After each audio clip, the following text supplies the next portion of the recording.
Ma'am, આમ તો મારી સાયકલ નોર્મલ છે, પરંતુ આ વખતે 2 જ દિવસ પીરિયડ આવ્યા છે.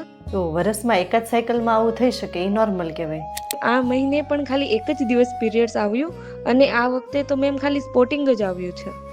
તો આ સાયકલમાં આપણે થોડાક જરૂરી રિપોર્ટ્સ કરાવી લઈએ અને સોનોગ્રાફી કરાવી લઈએ.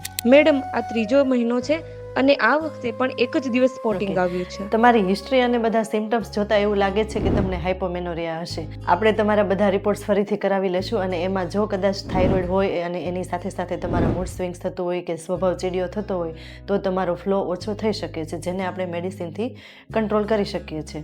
બીજું છે કે પ્રોલેક્ટિન હોર્મોન્સનું લેવલ જો વધે તો સાયકલની ડ્યુરેશન વધે છે અને ફ્લો પણ ઓછો થાય છે, જેને પણ આપણે રિપોર્ટ દ્વારા ડાયગ્નોઝ કરીને એને ટ્રીટ કરી શકીએ છીએ. ત્રીજું છે કે ઇન્ફેક્શન, જેમાં મોસ્ટ કોમન કારણ છે ટ્યુબરક્યુલોસિસ. જો ગર્ભાશયની કોથળી અને ફેલોપિયન ટ્યુબ અંડાશયનું ટીબી થાય તો એમાં પણ ફ્લો ઓછો થઈ જાય છે.